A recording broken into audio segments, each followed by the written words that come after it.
Energy psychology comprises over 400 identified approaches that combine cognitive interventions with somatic techniques influencing the human bioenergy system.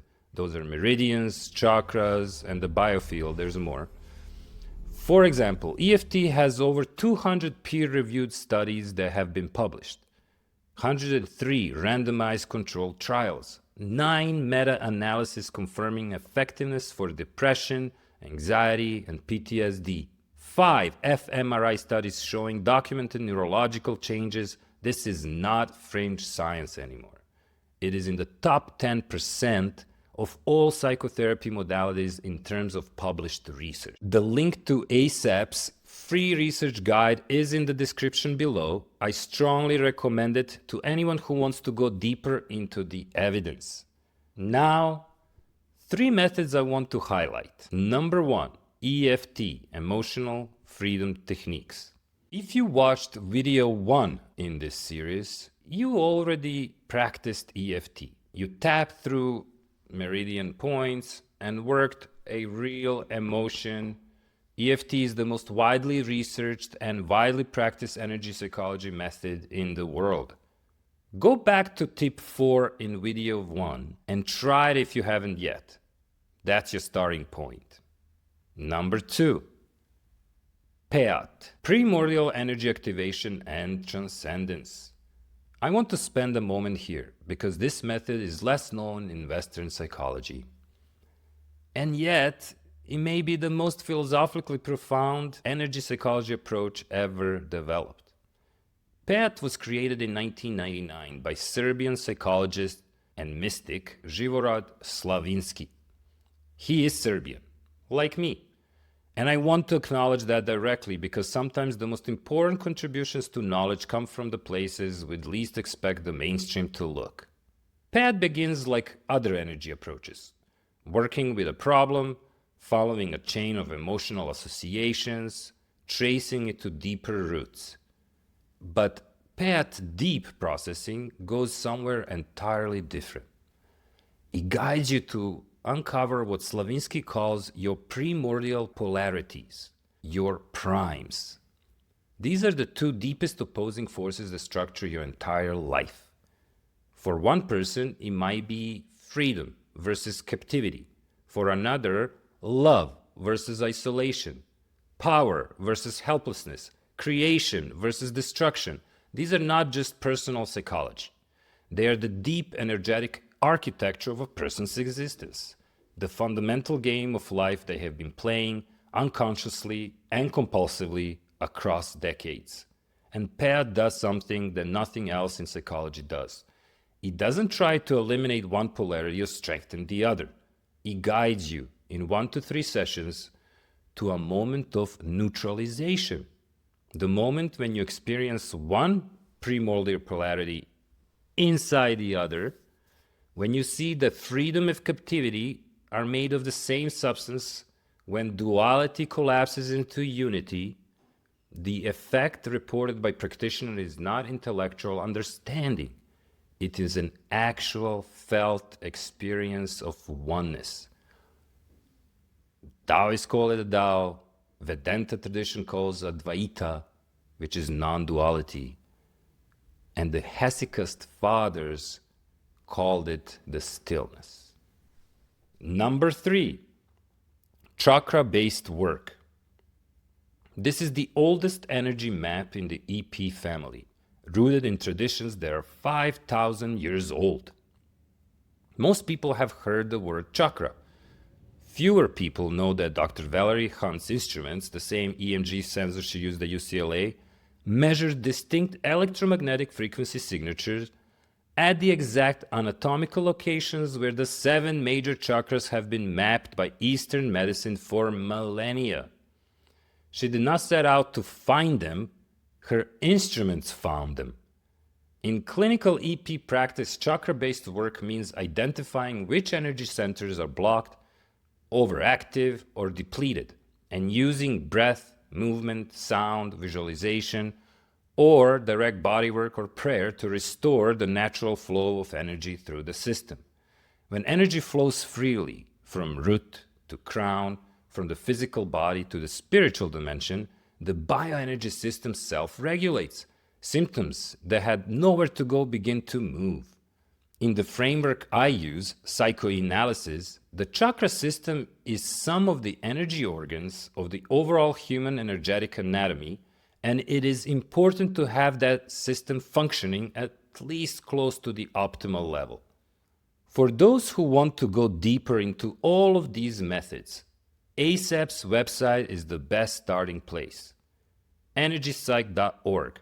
Free research guide available there, link in the description below.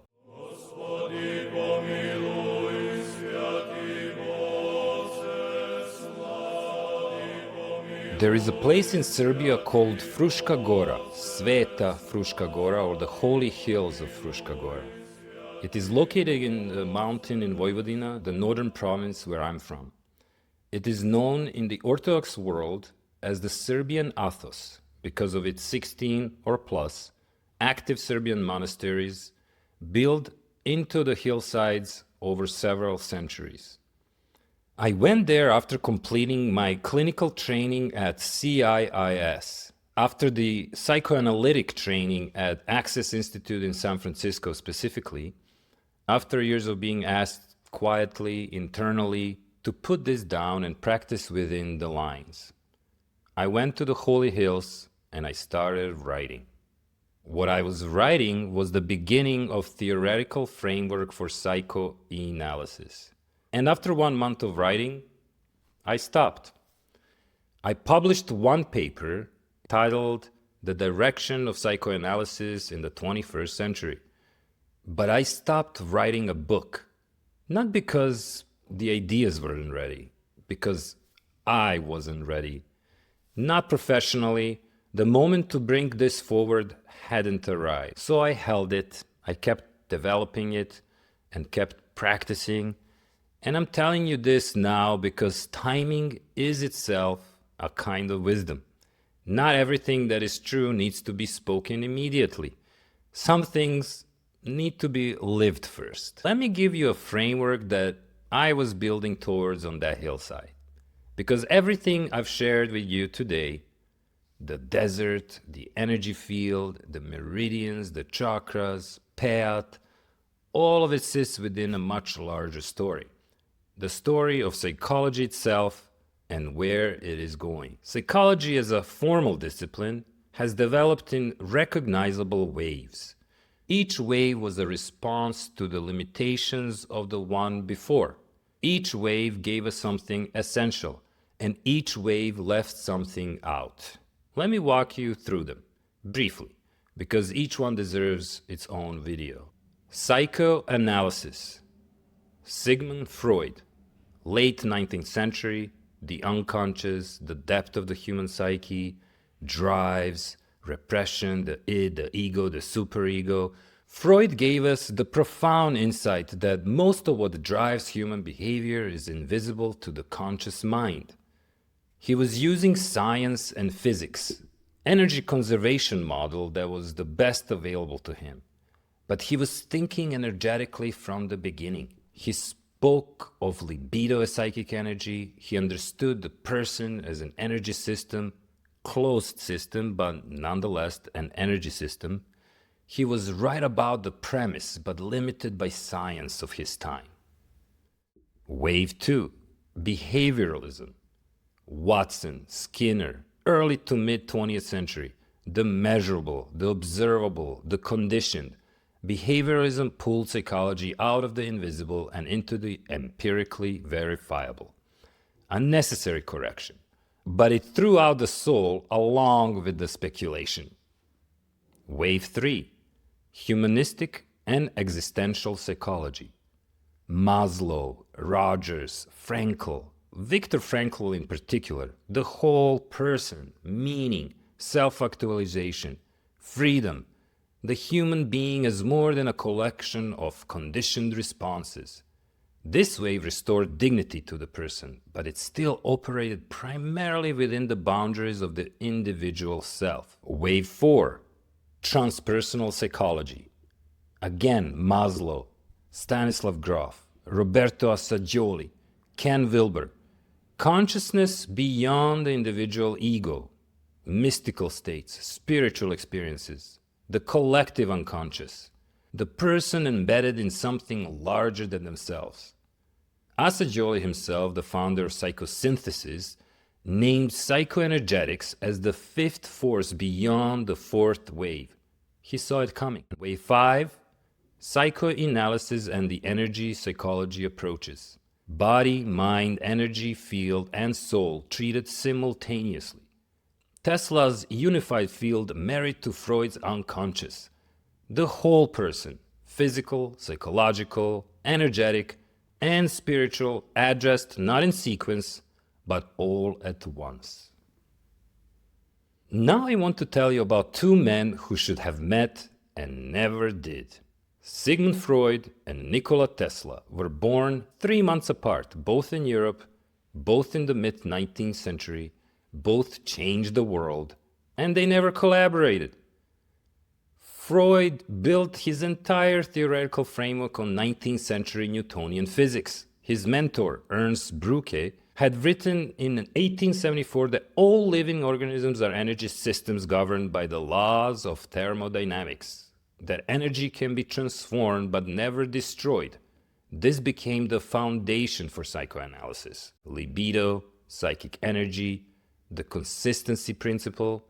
Freud was already thinking in energy terms, but with an outdated physics model. Meanwhile, Tesla was demonstrating something else entirely. Tesla envisioned the universe as a unified field of interconnected energy and intelligence. He worked with electromagnetic forces that revealed the fundamental interconnectedness of all phenomena. He said, "We are held together like the stars in the firmament, with ties inseparable." Tesla was working with a vision of reality that quantum physics would later confirm, that what we call matter, energy, consciousness, and field are not separate categories. They are different expressions of one interconnected system. If Freud had access to Tesla physics, if those two minds had been in conversation, I believe psychology would have developed with an energy field built into its foundation from the very beginning. Psychoanalysis is, in part, the attempt to have the conversation they never had. The name psychoanalysis is deliberate. The E could be silent. Psychoanalysis. I like to say it psychoanalysis. It stands for energy. And the word psyche does not mean mind. In the original Greek, psyche means soul. When Freud first wrote in German, he used the word Seele, soul. His translator changed it to mental. And that single choice shaped the entire century of psychology that mainly left the soul out. Psychoanalysis puts the soul back. It is the analysis of the soul through energy, body, mind, energy field, and soul approached as one integrated system, grounded in depth psychology, informed by physical science, and built on 18 years of clinical work with real people in real pain. The boy who ran through the Arizona desert in the dark didn't know any of this yet. He just knew that something was navigating beyond his eyes. He just knew that energy was real. Let me bring this together. In this video, you've traveled with me through 4 chapters of a story that is also underneath it a map of the energy psychology landscape. The desert and the first glimpse of the body knowing beyond rational thought, Dr. Valerie Hunt and the UCLA, and the scientific confirmation that the human energy field is real, measurable, and precedes disease, CAS and Kosovo, and the evidence base for energy psychology methods, EFT, which you've already practiced in video 1, PEAT, the deepest, most philosophically profound method, working with the fundamental dualities that structure our life, and chakra-based work, the 5,000-year map whose anatomy Dr. Hunt's instruments confirmed at a UCLA laboratory. And finally, Fruška Gora and the framework that holds it all of it. Psycho-Enalysis, the fifth wave, the marriage of Freud and Tesla, the analysis of the soul through energy. This is where we are, and there is much more ahead. One thing before you go. If you have not yet downloaded the free 5-tip daily practice guide from Video 1, it is still available, link is in the description below. EFT tapping diagram, breathwork protocol, daily template, it's free. If this video really resonated with you, if you want to go deeper into this work, download that PDF and join my mailing list. I share tools, insights, and resources directly with the people on that list. Monthly, I'll share upcoming videos and some material that doesn't fit in a YouTube video. If you're interested to find out more about energy psychology, visit energypsych.org. That's the ACEP website. They have a free research guide available there. The evidence is real. Go look at it yourself. If today's video opened something for you, share it with another person. I'm Dr. Slobodan Nešović. This is Psycho-Enalysis, and this was a mini intro to energy psych.